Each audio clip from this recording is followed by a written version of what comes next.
If you're wanting to start a business so that you can build freedom in your life, so you have time back with your family, you want to go places, vacations, have a great time, go to all the ball games with your kids, then this video is for you because you're going to get what I call the business brain, which is the key to setting your business up to run without you. And this structure that I'm about to show you is what completely transformed our company and how it operates at a foundational level that affected everything else. I went from a place of chaos after having started my business and had it going for years to then finding clarity and being able to have a team in place that was able to do what they needed to do to run it without me. And that's what you're gonna get in this video, because if you start your business without knowing what the business brain is and how to apply it and set it up in your company, you're gonna pay for it later. But that's not you, because you're watching this video because you want to do it right, you want to become your own boss.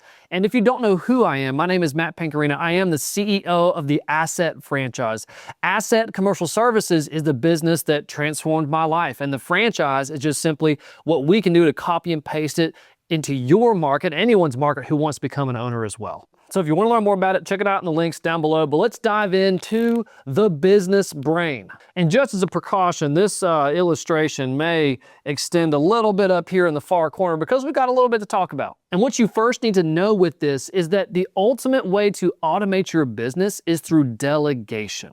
Yes, there's all kinds of systems and there's AI platforms out there, but still people are going to be involved in your business at some capacity for many, many, many years. And even then, AI that you may want to infuse into your business to help run it as well is still going to depend on this business brain you're about to see. So what is the business brain? Well, it's going to sound a little underwhelming, and then you're going to see how it applies and how to follow this structure. But essentially, it's a folder. And so I'm going to draw a box up here to represent our folder. Maybe we can do it like that. There we go. It looks a little bit like a folder. We're going to call it our business brain. And simply put, this folder and the structure inside of it is going to be how to organize all of the information in your business, the delegation that's going to happen in your business, who needs access to what inside of your business, and to have it set up ahead of time so that as you build and as you grow, you can continually hand things off to people, to AI, to other systems, so that you don't have to be as involved in your business anymore and you're ultimately working yourself out of a job. And so with that, we have our business brain built inside of Google Drive. You can use things like Dropbox or Microsoft Teams or any of those mega cloud file storage platforms. What you don't want to do is build this on a desktop or just on a computer where no one else has access to it. And yes, I know it sounds as simple as a folder, but stick with me. You're going to see how all of this fits together. So under your business brain folder, you can just call it work or XYZ company name, you're going to have two other folders. One folder is going to be called your company info. And then the other folder within this, I'm going to put it way out here because we got some stuff to build under it, is going to be called your operations manual. You can ultimately name them what you want, but this is how we do it. The key distinction between these two folders and the way that all these folders are going to break out, where you're storing information, ultimately boils down to access and what someone's duties are.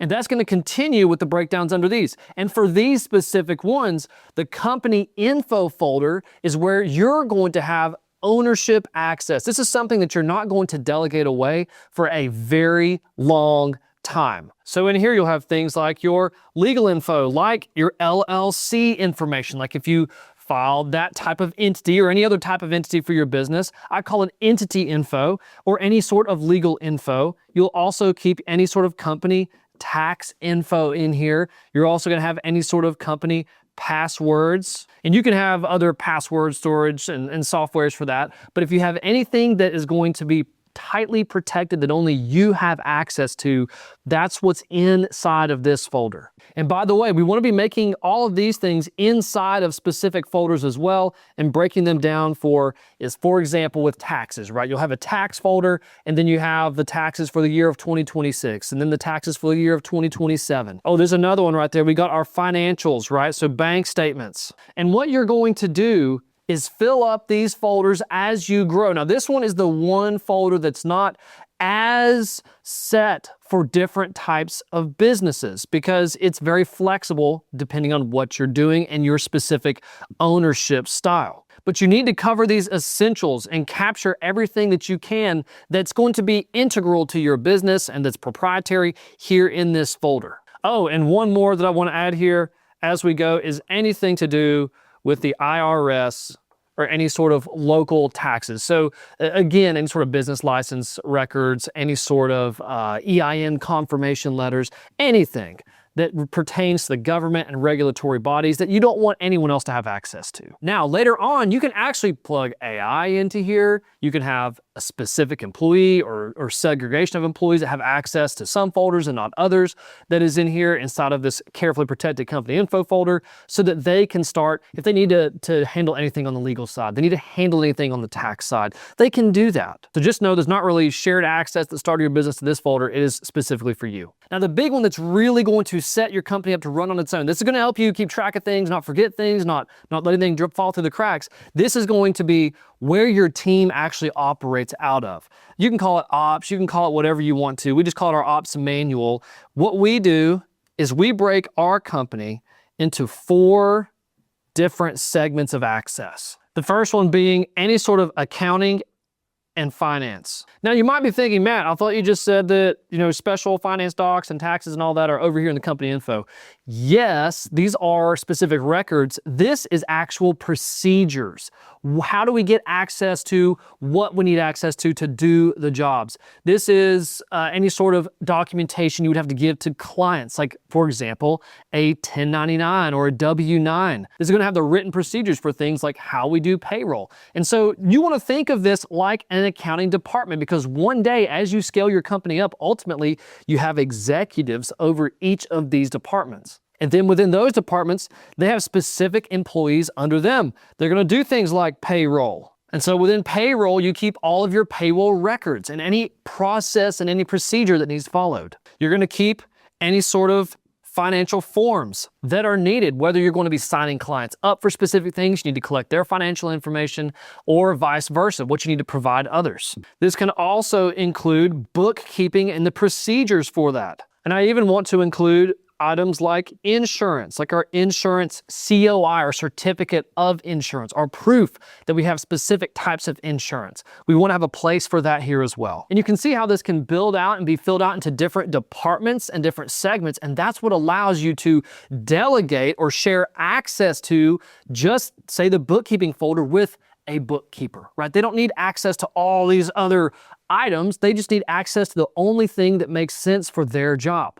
And yes, there are advanced fancy softwares out there that can also do that as well. But we're starting a business, right? Like, we don't need to go spend thousands or tens of thousands of dollars on this. This is as simple as a Google Drive. So then our next department would be human resources, an HR folder. This is where we keep things like incident reports, like if an employee has some sort of accident or if there's any sort of harassment, and we need to keep records of specific items. This is where these kind of things can be housed.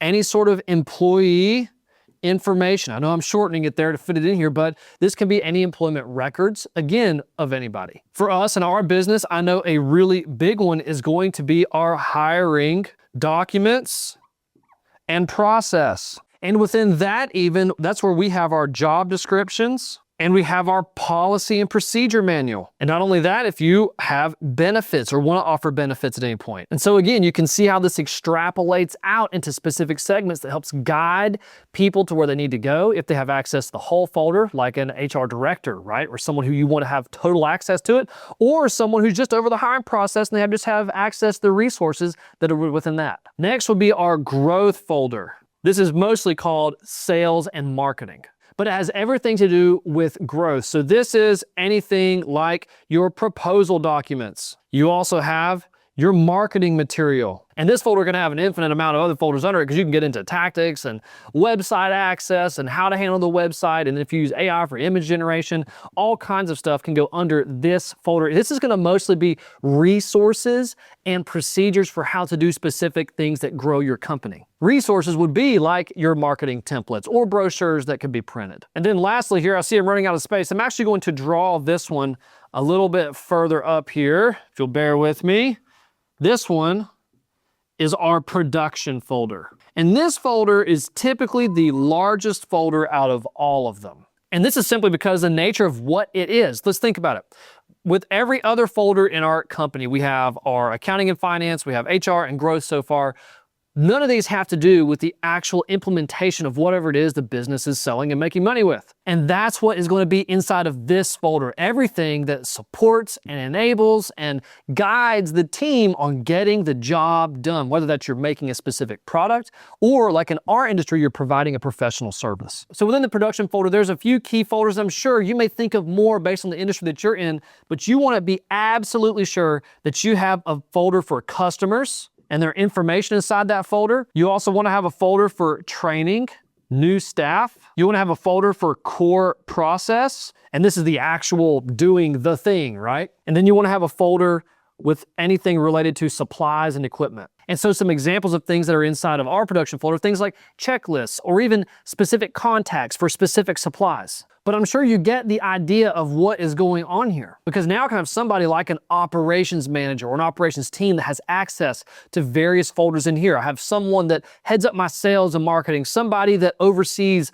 the entire staff in HR, and then somebody that makes sure our books are taken care of. And again, not to mention, in this day and age, the time of AI, you can have AI that is specifically designated and specialized to each of these realms, and even within the specific tasks under each of those. And so what you're doing as you build this for your company, and again, it doesn't look this messy when you first started out. This is just crammed into a whiteboard.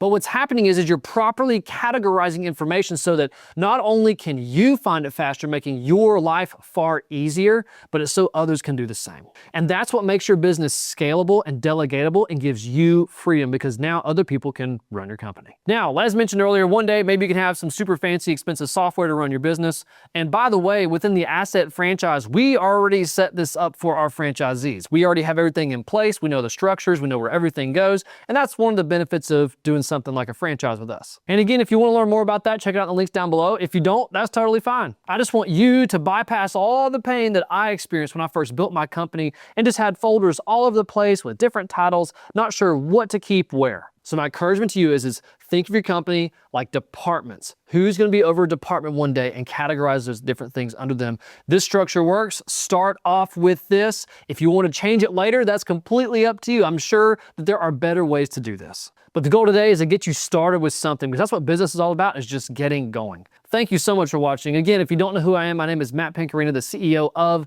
the Assett franchise. If you know somebody who this would help, please share this video with them. And if you enjoyed it and found it helpful, please like, subscribe, and until next time, stay blessed.